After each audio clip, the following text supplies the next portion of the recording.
Dear Dhamma friends, today is the fourth day in our retreat and we are going to have another common interview session. So we'll start with the already written questions and Sunil will present it to the discussion, and those who wish to present anything to the discussion afterward, welcome. We'll start with the written one. Thank you. Dear Bhante, during sitting meditation, after I get to the stage where my breathing disappears, I start to have some pains inside the skull of my brain. Please tell me what I should do about this. If it is unbearable, if the pain is unbearable, you can just focus the pain in the particular place. But otherwise, if it is just another indication to say it is you are not dead, you are not sleepy, you are not unconscious, just take it as a general sign. And best thing is not to do anything, just observe it. Only you must take any action, you must voluntarily, volitionally, willfully, if it is unbearable. Otherwise, just try to be with or doing nothing or just being. Take this as I am not dead, I am not sleepy, I am not unconscious. This is the indication. So wherever may be in the body, there are a lot of signs and signals always happening in order to keep the communication between the brain and the other nervous system. So don't take anything to be worried. Just observe it as if someone else or just being, and unless otherwise it is unbearable. Dear Bhante, what's the most correct way of handling thoughts that could trigger anger or annoyance during meditation?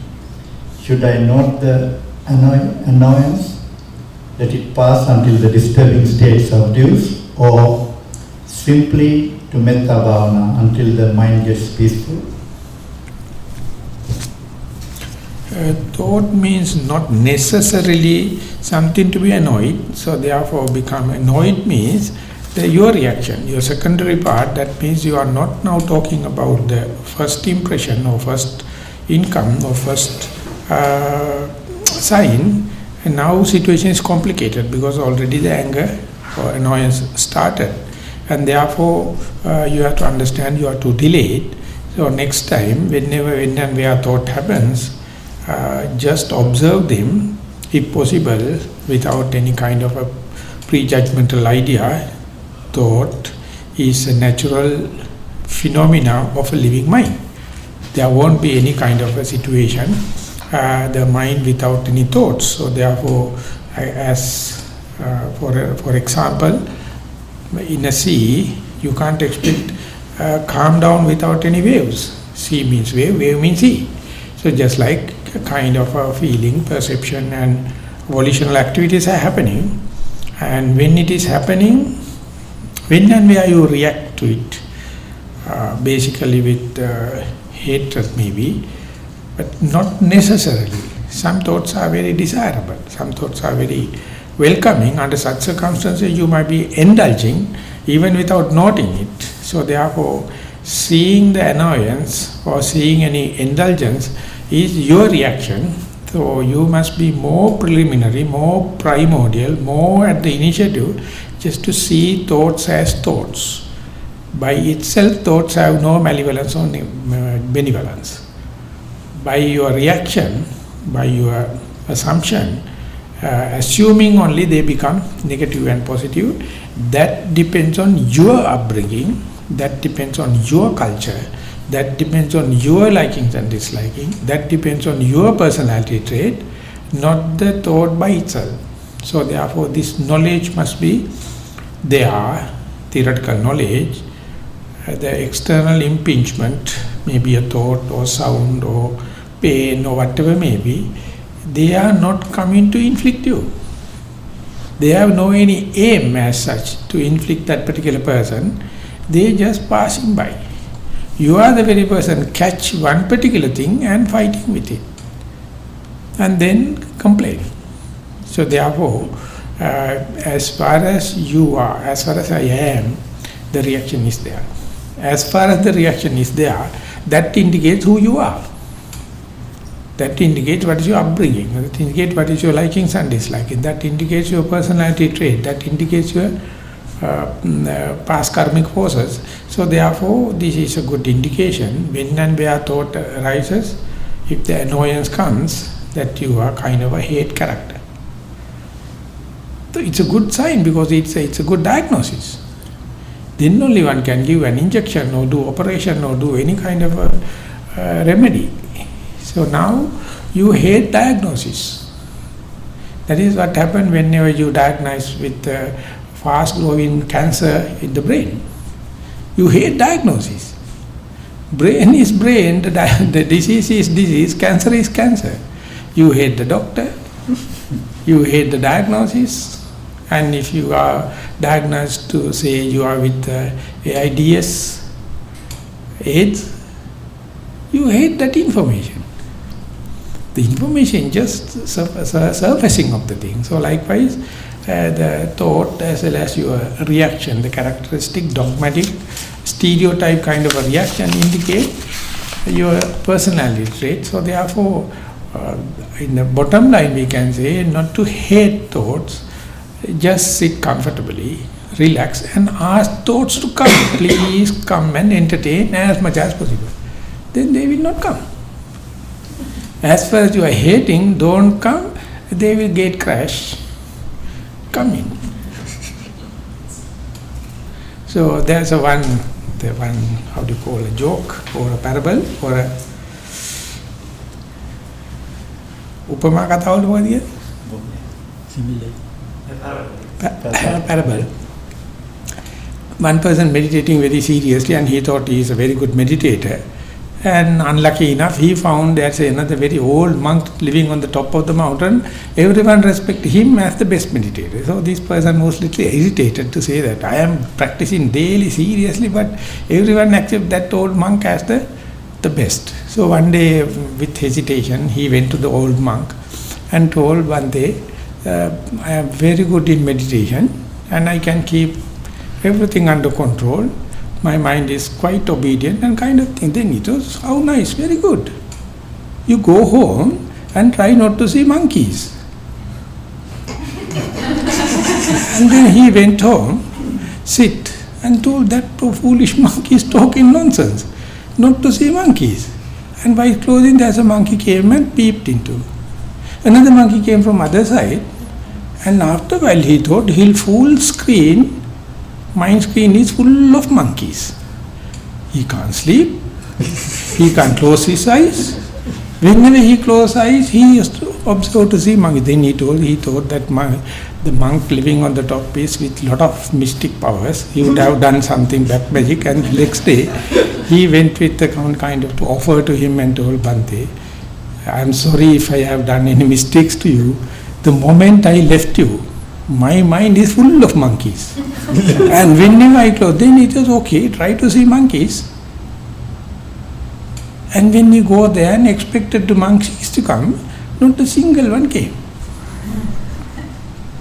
And then again he went there and told, Bhante, I thought I am a good meditator. Now only I know, if I wish not to see monkeys, mind is full of monkeys. If I wish to see monkeys, no monkeys.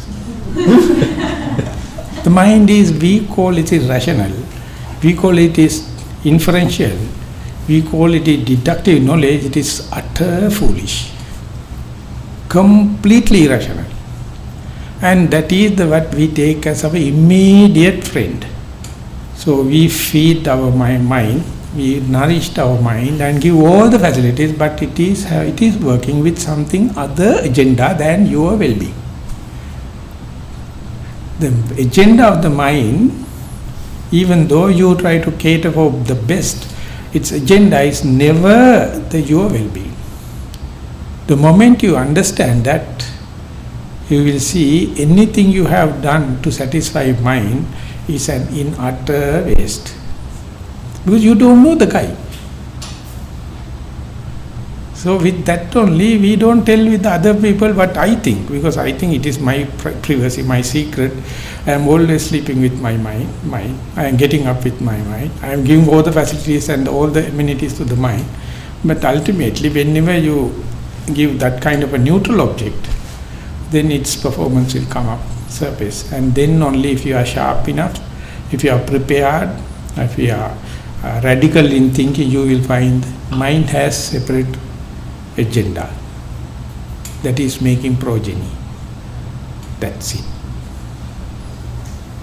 So that is why the Sigmund Freud mentioned all our behavior is nothing but sexual. But the Buddha was little mild. He told it is not sexual, it is sensual. It is gratification, sensual gratification, that's all. With a good or bad, justifiable or unjustifiable, affordable or not, it keep on doing. And the best thing is, the best joke is how we defend it. After doing all the foolish thing, we are defending others in front of thing. I did it because of that, on that. After doing the mistake, only you defend. So that is the biggest joke in the media. They do all the naughty things openly, and after doing, they justify. They give the social reasoning. This is what I did. This is backed by our constitution, and this is and that is that. In Sinhala it is called. There's a song in Sinhala. ලේසියටත් පහසුවටත් දැන දැන වැරදි කරනවා. එහෙම වුණත් නිදහසටත් කියන්න කරුණු තියෙනවා නැත්තම් හදලා කියනවා. I can't put that into English. Whatever may be, the way we defend our mind is the biggest joke. Each and everyone is a joker. Each and everyone is a joker. So the Buddha is the one put into the questioning, challenging it. Let the mind to play. You be a neutral observer with a distance, getting a distance and observe. Don't claim this is me. Don't claim this is mine. Don't claim this is myself. And just see what is the agenda. In order to see the agenda, you have to let him play, uninterrupted, unvolitional. Then only you can understand how much it is deviated from your personal well-being. It's always thinking about the sexual or sensual gratification. And imagine how long the time since from the beginning we have conditioned it. Openly or secretly we give as much as possible sensual and sexual gratification, considering we are rich, we are well-to-do, we have the capacity to do it, and then mind becomes so naughty. How can you stop by one night? Let it play its own natural drama. You are assuming just a neutral observer, not a disciplinarian, not to interpret terms and conditions. If it is possible, good, but you have no way. Just observe. And what you see is, mind you, it is not your mind, you see the human mind. You claim this is my mind, that is wrong. You see human mind, that's exactly everyone is. It's exactly what is everyone is. There's a dirty joke. There had been a typist and a clerk in the office, and the typist is a girl, and the clerk. One day clerk is just the thinking, and then the typist asks, "Oh Nimal, what you are thinking about?" He has told exactly what you thought. You are such a dirty fellow.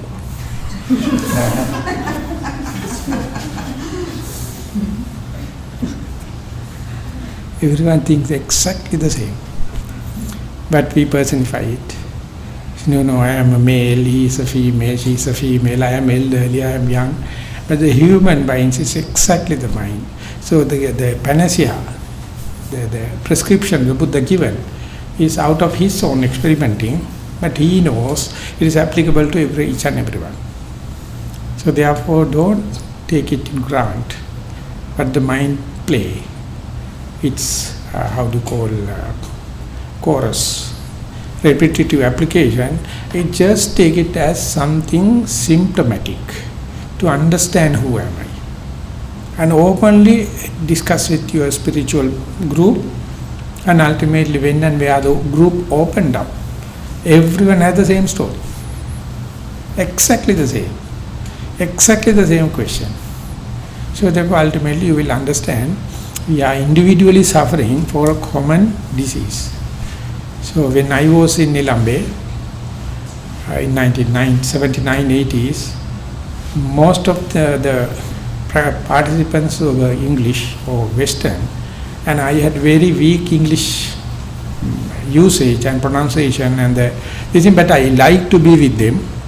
So in the discussion, I carefully listen whatever the words I can understand, and I found even whether they come from the West or East or male or female, ordained or non-ordained, exactly the same like mine. So discussion was as if meant for me. My question arises, my answer comes. Even though I do not have English to the communication, I found exactly the same. So that gave me a kind of universalization, or make myself international. The mind-wise, we are all international. So therefore don't consider this as my portion or my personal thing. Consider this is what it happens. So therefore openly discuss. First and foremost thing is the Godwin who ran the meditation center at that time in the Nilambe, he says, this is the first and foremost result of your meditation. If you are engaged in your hobbies and multitasking, you don't know mind is so active. Whenever you close up everything and try to focus in the neutral thing, then only you see the naughtiness of the mind.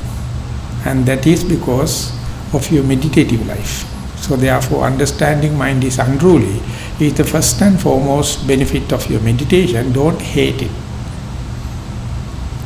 Otherwise you are other directed, you are escapism, or finding this or other hobby, and you don't know what is the path, the circuit the mind is taking. But when you come here, you close everything, all the variables, and let the mind to play fool. And then only you see it is unruly.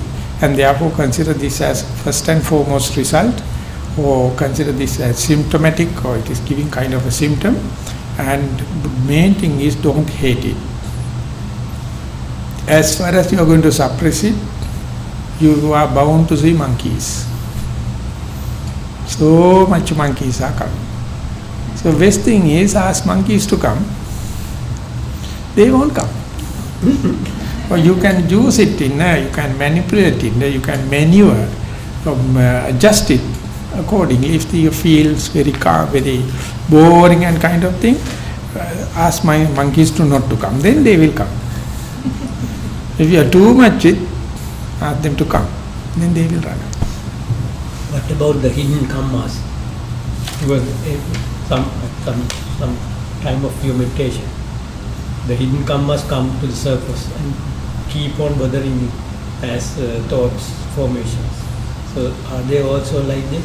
Yeah, of course, the karma means the past potential. Yeah. According to the Buddhist theory, we have the karma and karma results, and therefore the present moment, there may be a lot of all potential thing come and manifest. It can manifest in verbal way, physical way and mental way. The most preliminary rock bottom substrata is the mental sphere, and they start to come. That means they surface to end the karmic force. But if you are reacting it upon that, you are another one is starting. So first and foremost thing is, if there is no reasonable or justifiable reason, you have to understand it is due to the past potential, it is coming, and if you are going to react, then you are planting new seeds, you are starting a new vicious cycle, and it is perpetuating. So best thing is, see the thought without any reaction as much as possible, but don't try not to look at them. Just you have to observe them. You have to be diligent, you have to be vigilant, you have to be mindful. but without any malice. They are coming and surface, and best thing is to let them go. It is called catharsis. In psychoanalysis, that's called catharsis. If you have any pent-up energies or pent-up tension, best thing is the free association. Best thing is the counseling. What is happening in the counseling is the person start talking, and he or she also do not know what is suppressed or repressed. After so much of confidential, with the confidence, the free association only that come up. And by just surfacing, the problem will be answered. For the free association, at least you must have two people, psychopath and the psychiatrist. But when the mindfulness is concerned, within oneself, the mindfulness itself works as a psychiatrist, and you let it surface, and it is happening under the surveillance, under the mindfulness, and then you come to know, I am something already prepared DVD. Now the picture is running, uneditable, can only see, this is what your potential is. And you observe it without a reaction. That is what you call a yogi or practitioner. If you are reacting, you are just a commoner. That means you are again and again perpetuating and giving more chances for the new seeds to arise. So therefore your patience must be, or your unshaken mind must be, to observe it as if someone else. It is due to past causes. But when it manifests, it is natural, untrained mind, uneducated mind is always reacting. That means giving more chances for new things to arise, new potential to arise. So now your best thing, best of you is to just observe without a reaction. If it is a reaction happens, you must understand the thought is not the culprit. This very reaction is the one going to give a new turn. So therefore the Buddha never asks you to restrain thoughts.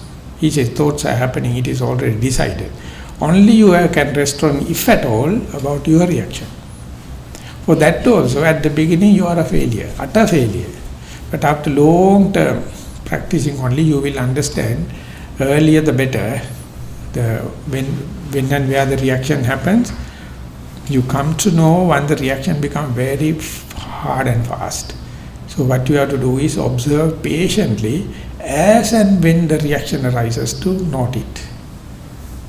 This is my hatred, or this is my desire, and that is what I am answerable. From that only I get committed into the process.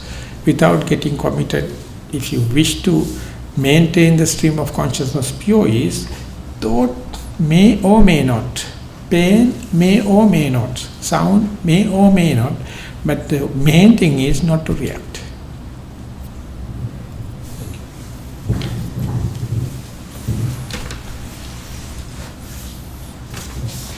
Dear Bhante, how can one be mindful of one's thinking in daily life?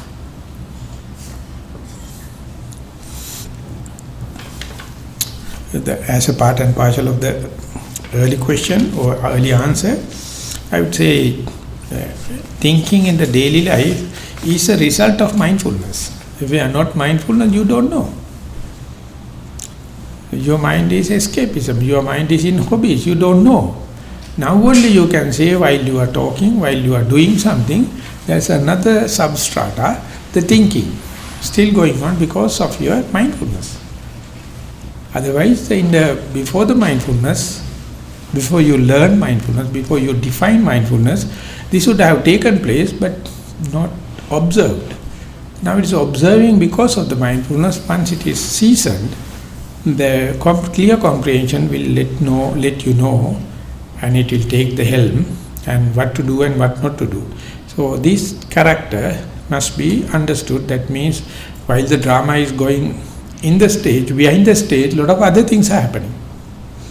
Or when you are driving a car, while things are in the dashboard, there are a lot of things happening in the engine that you don't know. Not necessarily as a driver, you know only the dashboard, but behind a lot of things happen. But later, beyond the driver, because the capacity of driver, you can be an engineer and understand how this dashboard is working, And likewise, when at the beginning you see what is being displayed, and always there is something behind. And that is not a must at the beginning, but when and where you master the dashboard, definitely our mind never stops at that level.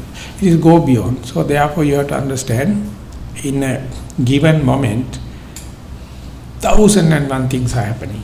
No one can comprehend the totality. Only we can see is what is prominent and conspicuous. And that is the starting point. So Buddha says, Yatha Pakatham Vipassana Biniveso, whatever may be the prominence, start from that. That is the access. And once you go there, slowly it is spreading like a ink drop in a blotting paper. When you keep a fountain pen on a blotting paper, it make a dot. If you keep on touch with, the dot is slowly spreading. Likewise, more familiarity, mind comes to know what is happening. So therefore, first and foremost, you can say while you are talking, thoughts are going on. While you are working physically, thoughts are going on. And therefore, whatever manifested is a result of long process. Our social world is just the tip of the iceberg. Our social life is just the tip of the iceberg. You have to understand the tip is just 1/10 of the iceberg. All the balance is the pushing it upward. We can see the tip. So therefore, if we are not meditating, our life we are spending from birth to the death only upon that 1/10.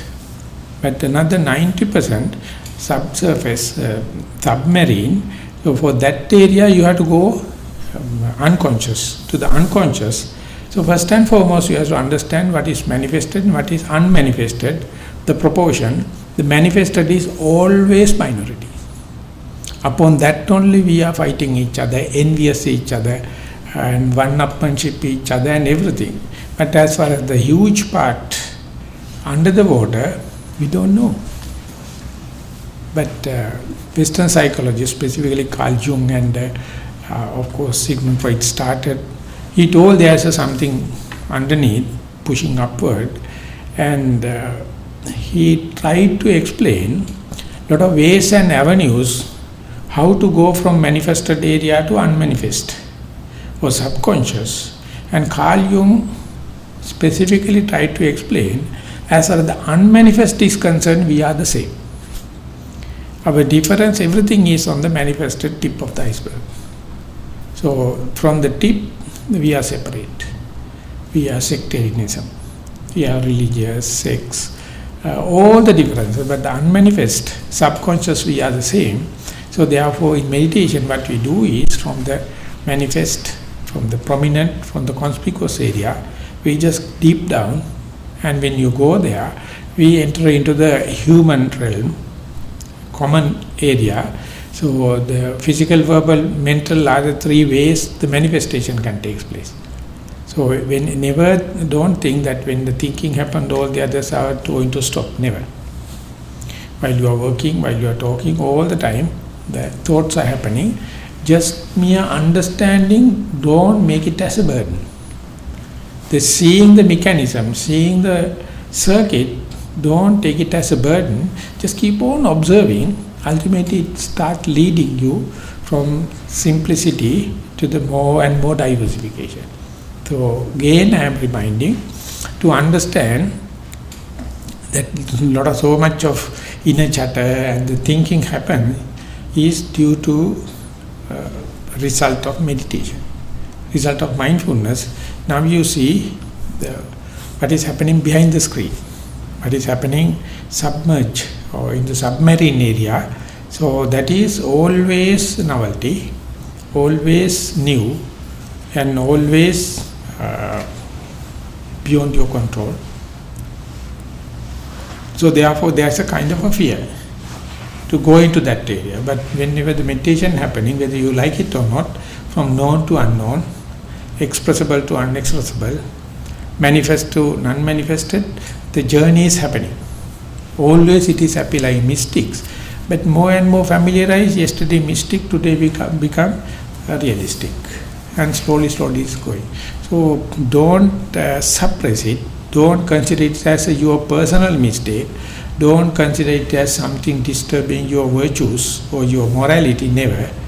Thoughts will never disturb unless otherwise you react.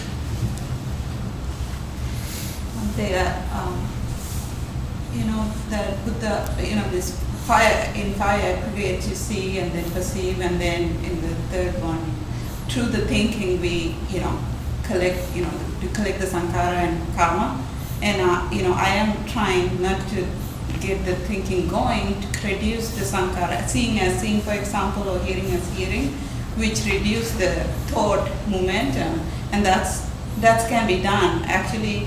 As you know, second jhana is, I think when you are in the second jhana, and cutting off thoughts can be done, and when you are in the experience itself, and when you realize, at least for me, when I realize that here's thinking happening, I can try to stop it. I'm trying to stop it as quickly as possible so it wouldn't aggregate more stories. So I think training can lead into reducing thinking. That's my experience. Definitely you can make a general statement, but the thing is that thinking is a wasteful operation, always happening, taxing you all the sources, and after that you justify it because of your ignorance, because of your lack of mindfulness, because of your lack of then and there observation. But you are not going to stop it at the beginning. You just see the map, just like you are chasing behind a illegal, wrong organization like mafia. You are not going to kill each and every person going to court because they don't know. They are just hired people. So you have to collect information again and again. Then only with so much of patience you can understand what is the mechanism, how it is happening. Likewise, thoughts, they are innocent. That's of course a product of wasteful operation. So therefore at the beginning you have to understand most of you have to eat, most what you are earned is wasted in that sense. And you have no control. You are just a mere servant. And observing only, you understand whose agenda, who is making the setting them in. And ultimately you will understand you don't have enough observation, you don't have enough data. So at the first sight or first stage, don't try to suppress them. Just observe them. And most of our energy wasted on that way, going to the waste paper basket. But it is not our agenda. Even if we wish, we can't stop it. The start to stop itself will be out of hatred. Yes, that's it. So then again burning, double burning. So first and foremost is neutral observation, and that is the point the mindfulness come into play, a choiceless awareness. Be aware without a choice, it is good or bad, whether it's verbal, physical, mental, never mind, whatever may be. You will understand more than 90% of yourself is happening in a rut. You have been so accustomed to, whenever it has been shaken, you are so worried and bring back on the same rut. And then you feel homely. That means everything happening in a rut. But when you keep on observing, at the beginning you have to have a evenly suspended attention without much rushing to a decision, or otherwise we can say a feasibility study. Before putting into the project, into the papers, you must have enough data. Individually we have enough data regarding other places, other time and other people. Never on here now I am. Never. So when and where you are going to mindful only, you get little bit of information. This is the experience of here now I am, and how it is continuous, how it is gathering the momentum. When it is gathering the momentum, what kind of pros and cons you have, all is very fresh. So when and where you get this kind of information, both external and internal, then only you can have little bit of control, so to say, or controlling power about what is happening so-called within.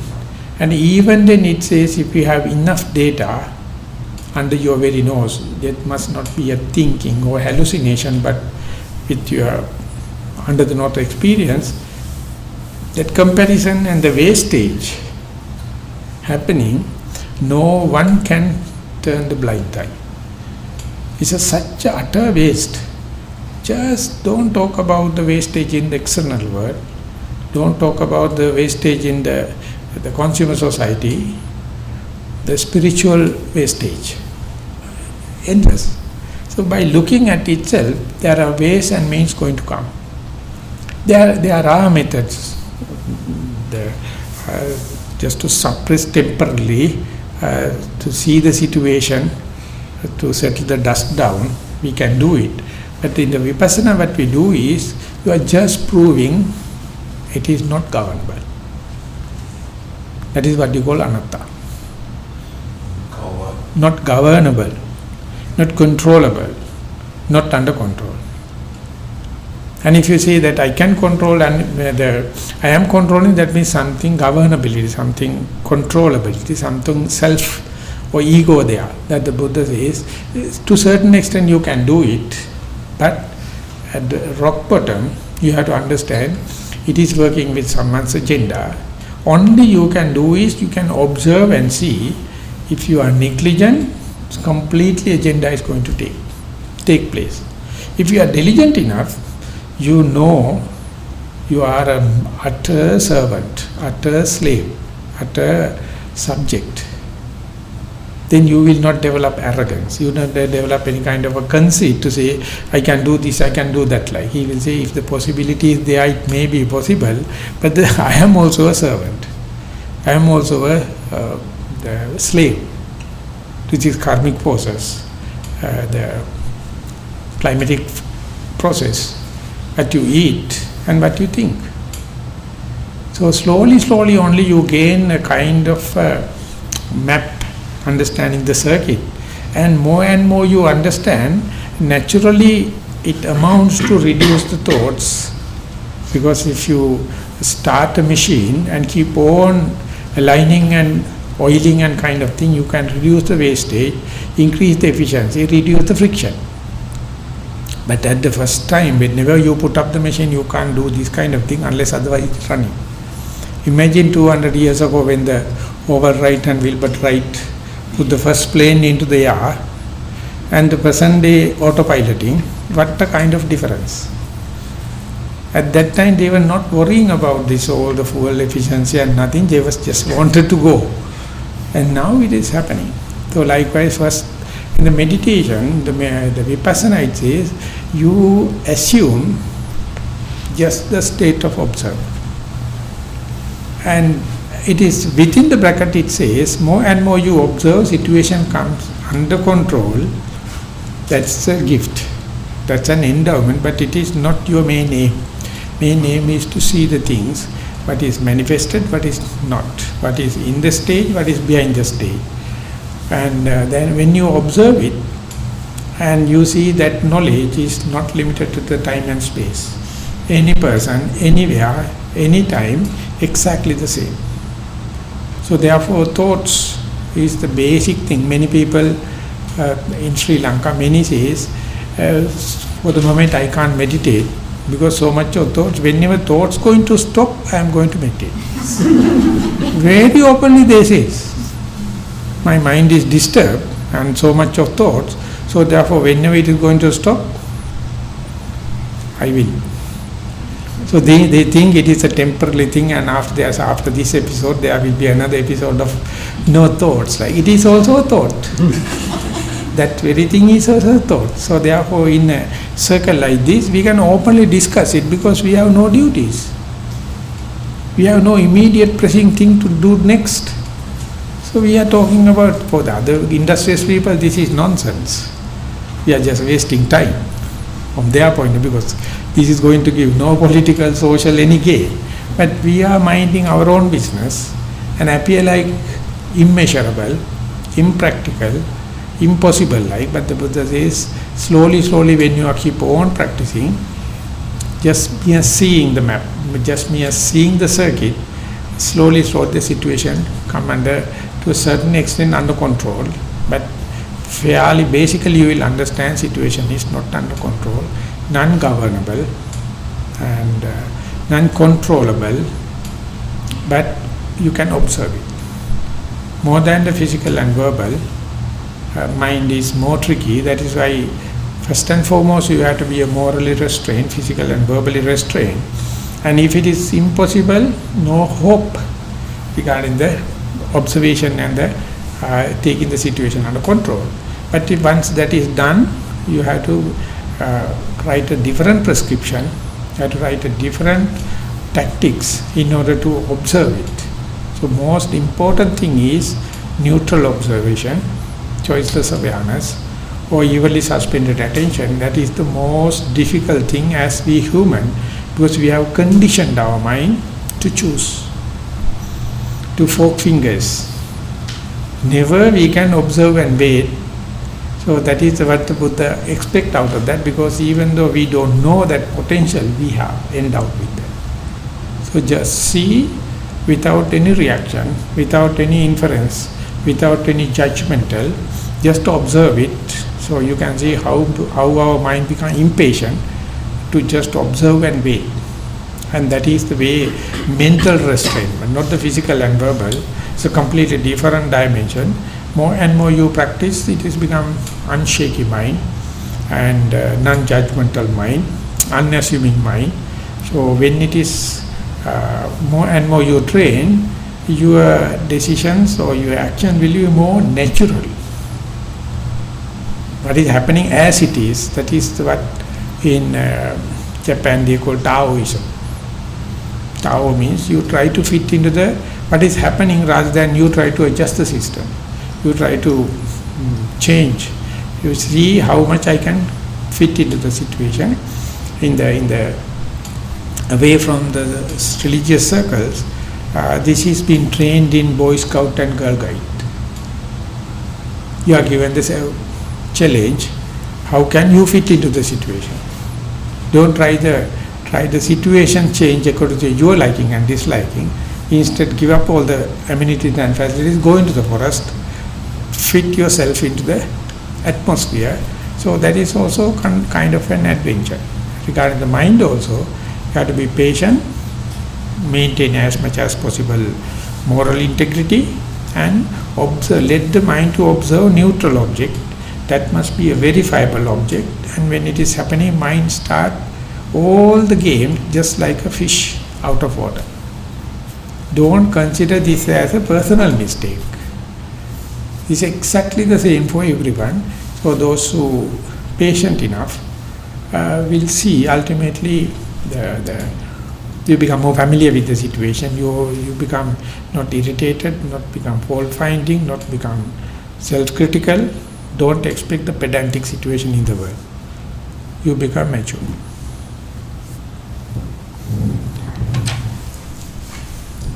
Bhante, is it okay when observing the in-breath to say mechanically beginning, middle and end, and with out-breath to say beginning, middle and the end repeatedly? You have to repeat please.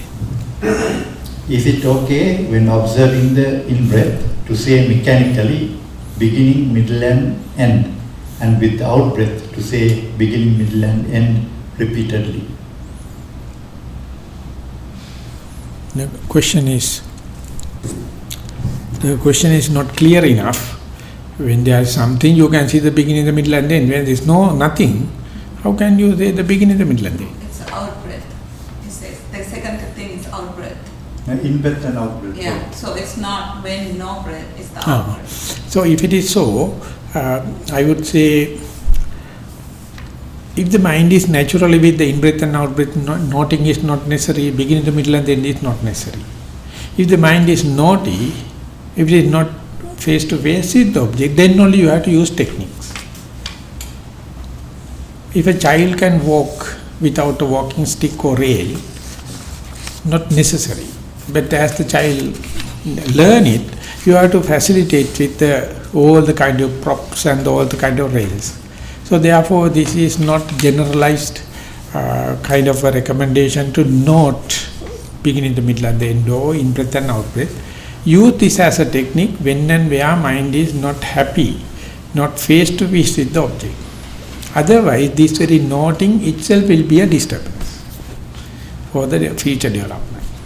As she tried to mention, in the second jhana level, vitakka vichara drops. That means your noting mind drops. Otherwise, you can't go to the third jhana. Exactly in the meditation, in the vipassana, first to get the object face to face, first to get the object under control, to make the mind docile, you just name it, you just label it, to advert the mind to particular object and not to go to the other objects. But once that is seasoned, after a while you can keep the mind face to face with the object without noting. That is much advanced than keeping the object with noting.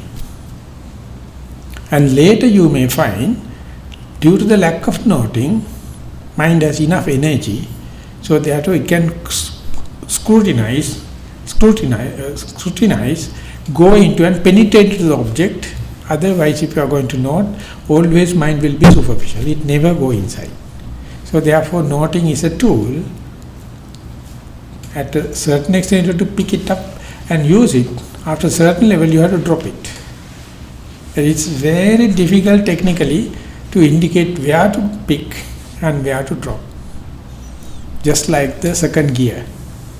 In a car, how can one say that this is the time precisely for you to engage into the second gear and this is the time to go to the forward or backward? Very difficult to say. If you are in a flat, if there are no passengers, you can say speed from 5 to 10 miles per hour is the second gear. But if the car is in uphill, if it's full of load, or it's a downhill, no. So therefore it is by practice only you have to understand, but you have to understand the utility value. Noting or adverting of the mind, labeling is a tool in order to keep the object face to face with. If it is naturally happening, you don't use it. If it is not happening, you have to employ it. You have to make use it. So therefore, otherwise this kind of question happens. That particular person throughout keep on noting. The example I often give is, if the mother is lullabying a child, even after the child slept, if the mother is going to loudly lullaby, the child can't do anything because mother is bigger and naughty, otherwise it will kick you. Let me sleep. Let me sleep. What the lullaby? Lullabying is just to keep the mind settled, and after sleeping you have to shut up your mouth and get up. Get out. So in the mechanical world, we are so in a rut. We are just become slaves to the machines, slaves to formulas, slaves to rituals. We don't know we are the masters and to use them. If it is so, we must use it as and when is necessary, otherwise you must be ready to give up. Not forever, you keep it there, because again it may be useful. So accordingly you have to use it. So noting is a very successful, very effective tool, specifically Mahasi Sayadaw introduced, and that helped a lot to bring Buddhism to West. Because it's very physics it is talking about. But if you do not know where to drop it, you will never go above the Montessori level. Again and again you in the rut, again and again you will be stopped in the Montessori level. The same thing I will apply to walking meditation also. Yeah, whatever may be noting, I am telling. Yeah. So, when in the kindergarten level, when you are being taught alphabet, when the teacher is writing the capital letter A, and when she is pointing it, all the class has to say A. When he is pointing to the B, all the class has to say B. But once you become mature, when the apple comes, are you going to say A, P, P, L, E, apple? No. By looking at the word, you get message. Not necessary to spell out, not necessary to tell word by word. letter by letter. So likewise, this is after a while it becomes so imbibed. Once that is happened, you must understand the purpose served. Drop it. The next time again, if you happen to be a beginner's meditation, again you take the tool. That means you are not throwing away or degrading it. You keep it in the due place for utility value. Forgive me. The same thing can be applied for thinking too. Because when we are meditating, we become master at our ability of mind, utilizing mind. So that's where in fire aggregate, the sankhara can be reduced and until it goes away, and that's where the mastery of meditation comes in. That is with the seasoning, application again and again. Such a difficult and such a complicated thing, you develop the mastery by just recognition, by diagnosing the problem ceases to exist. That is due to your more and more mastery on the subject. So therefore at the beginning you don't take these kind of thing for your advantage, you just keep on mechanically doing. But that mechanical thing is slowly efficiency increases. You can get the thing done with a little bit of effort, ultimately effortlessly.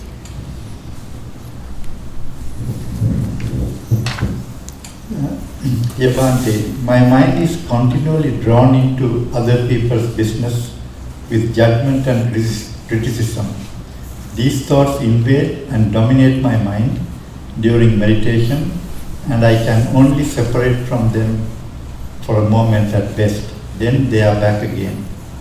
I desire to be free of judgment and thoughts of others' lives, but I can't seem to make it happen. How can I do this in meditation and in my life so that I can be free? I read once in one of the Gurdjieff books written by one of his colleague is writing, and there this point has been presented, not related to the mindfulness, but exactly you can use it in a very, very productive and very constructive way.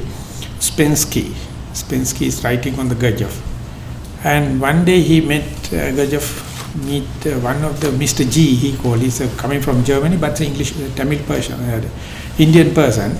When he is giving talks, he is talking about the prudence and how to make a decision and kind of the spiritual, but not definitely essentially a Buddhist. He says, when and where you try to restrain, not the physical and verbal, but the mind, the first early symptoms are 4 in number. When and where the restrainment started, irritation going to start. Fault finding of the others, definitely. And self-accusation and expectation of pedantic nature. All 4 is socially negative. But that's a very clear indication mindfulness is developing. All are healthy signs, but the society read it as in negative way. When and where mindfulness is setting in, you become irritated everywhere. Because earlier you had a lot of hobbies, a lot of escapism, a lot of other things. Now everything stopped. So just like as the Buddha mentioned, whenever you are going to put medicine to a wound, first you have to clean the wound, and then you become very irritated once open the wound.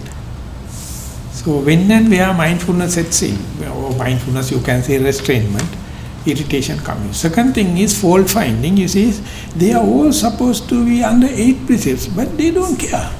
They are all supposed to be walk very slowly, but they don't care. They are all supposed to not to talk, but they talk. So each and every other's mistake become your resistance, and you are torturing. You get tortured because you can definite in the social level, you can understand it. But in the under monastic situation, something not done. So all fine. And the self-criticism. Sometimes you find you get engaged in talking without much of awareness. Then you accuse yourself like a criminal. You have no any mercy telling that I have done such a big thing, like as if you have done a big thing. And the last one is the pedantic nature. The world can be organized in a much better way. Why these people are not working to the rule, working to the letter? And they find that all are nonsense, and it must be very, very systematic and work to rule kind of thing. So these four, so immediately I took that note and try to apply into myself. Then I can see when the sensitivity increases, mind you, when the sensitivity increases, irritation increases, fault finding increases, self-accusation increases, expect the world to be pedantic. From that only I learned that term pedantic. Pedantic means working everything in a systematic way. So that particular G telling the Gurdjieff, I think have you heard about Gurdjieff? Yeah, Gurdjieff is a very good sign, but if you are going to ask the opinion of the world, society, they will be negative. But I am telling you, it's a very double positive signs. Your sensitivity increases. But don't let the sensitivity play hell. Mind you, now mindfulness is increasing. Mindfulness is catching. Keep on practice. Ultimately, mindfulness itself gives the answer to all the three questions, all the four questions. So therefore, the early questions we discussed about the thinking, how to stop thinking, don't consider them as a problem, consider them as symptoms. Now you know. Earlier you do not know. And even if you knew, they never considered as important and significant thing. But due to the mindfulness and correct perspective, you become very concerned about your own values, your own value judgments or decisions, and you know ultimately you are answerable for them. So therefore, slow digestion going to take place. Imagine if all the group, all the meditators in the same understanding, there won't be misunderstanding then. Because everyone knows we are now more vulnerable, more susceptible, more sensitive, so therefore we try our best to not to irritate someone because they are very sensitive. And even someone come and tell a mistake of mine, I don't try to argue with, telling that we know they are very sensitive. So therefore you can expect such a sympathy only through a meditator, not with the person outside. So therefore don't apply the same values for the others. So in the meditation retreat, just like we are in a very epidemic disease, it can contract any person, so like we have to have a immunity within ourselves, otherwise we know atmosphere is with the epidemic disease, something like that. In the meditation places, we understand each and everyone become a newly born baby, learning different sets of values and different sets of values. So therefore we must be helpful each other. So Pandita Sayadaw, my Burmese master, he has been a disciplinarian, even now he is the same. And he has learned up to the age 26, that means got to Maha, Dhammacharya and everything. So he says a really person would go into a meditation center after learning, but it happened him why not to go to meditation center, because after learning you become very arrogant. You never go and try to meditate, because again you have to be humble and you have to be beginner. But when he go there, Mahasi Sayadaw was there, and he found all the monks came as meditators, they don't care about monastic rules. He was so upset, he thought that in a meditation center people will be double sensitive, but they are so lax. So his mind was completely arrogant. So one day he has gone to the room and thinking that he is no peace of mind, he can't look at others because everyone is callous, not concerned, and he dreamt or thinking, he says that he's in a small dinghy boat in a deep sea, maybe fish as a fisherman, and the other people in the very peripheral, no one can in the vicinity, and he found that a huge storm is developing. All the others are with the full sail, and they do have noticed. So therefore he started shouting others, "Hey guy, the storm is developing. Remove your sail, otherwise you are in trouble." Like. And while shouting, when he is looking at, he found his sail is full-fledged now. Then he thought, mind your business.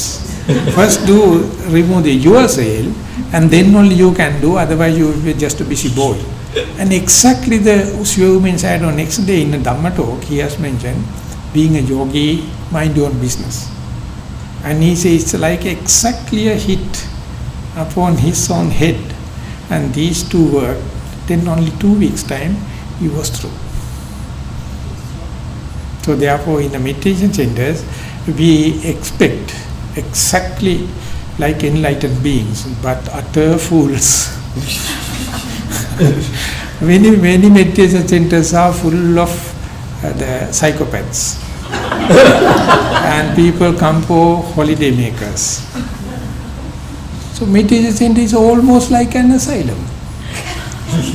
All the mad people get together.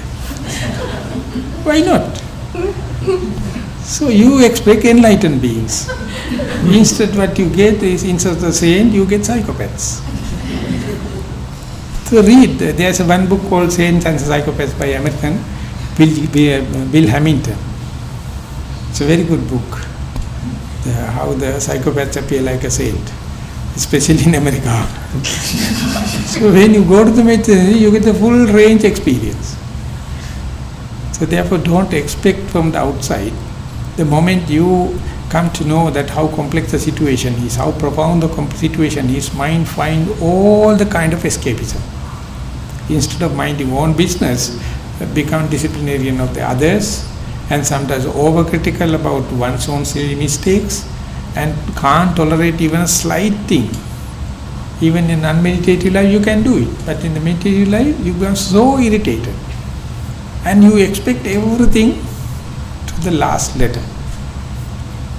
So this is the way our mind make kind of dreams. So when we are in a discussion, when you air our views, then mind become little docile, ready to accept, down to earth it become. So that is why the Buddha says, not only by other means, but should have open discussion. Each one should air their views, and then we find we are all in the same dream. We are making kind of a hypothetical, theoretical maximum world. It is not. Even you enlighten, it is not. Even if you get enlightened, world is the world.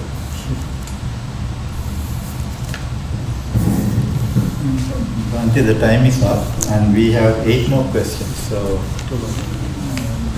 we can stop and take the questions next time. We have 8 questions. What do you say? Anyone expecting a quick one or urgent anything? No, I mean that questioners can. Otherwise, we can go tomorrow. Actually, I'm sorry I keep asking questions, but I feel that, like you're talking about, so after this discussion, we are supposed to stay for a retreat feedback or something. So my mind is reacting like, why can't we wait for this until the end of the retreat? I feel a lot of disturbances are happening. I came here to meditate and quiet my mind, but but it's hard with the lot of organizers talking, themselves talking, and then these kind of things are going on. Yesterday also they talk about danas and this and the other thing. I really request us to provide quietness, please. So that is why that you have to understand as far as the organizers are concerned, they have to have their own privilege to talk and share. So therefore this is a norm it become. Maybe sometimes too much or too less, but otherwise wherever it may be, whenever the organization happens, they are not only thinking about their peace of mind, but they have to look into all the other matters. So therefore other yogis, they simply avoid as much as possible, and don't try to look at from the disciplinarian point of view. If it is disturbance happening, organizers must be ready to apologize, not to make it aggravated. But the thing is, organization and becoming a meditation, retreat, it's completely different. Again, Radhika can speak. That is why Radhika came from organizer's point of view and come here and he thanked, telling, but now he can mind business and meditate. So therefore you have to look from both the sides, and to certain extent there should have kind of a communication. So that is a privilege, must be given to the organizers, but don't others going to ask for that privilege, and instead others have to sympathize that. Otherwise you can't run, otherwise the problem will happen and everyone in trouble.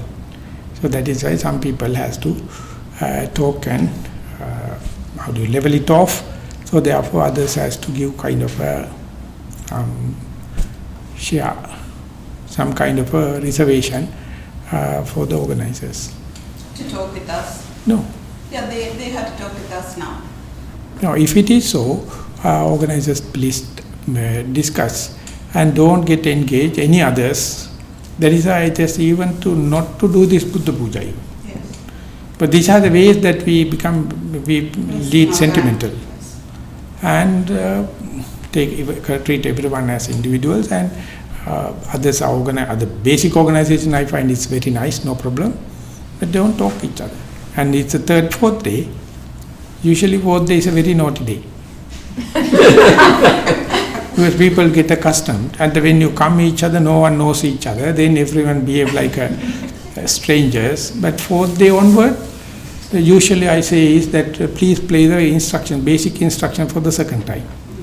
Just to remind them, basic tenet, basic instructions. So therefore this is a kind of a reminder, and don't interrupt someone, and don't ask anyone's opinion, and unless otherwise there is a demand, there is a kind of a request. Okay, now with that remark we are going to sum up the today's group interviews. But anyway, tomorrow we will use the questions for the tomorrow question and answer session. Thank you very much for the participation.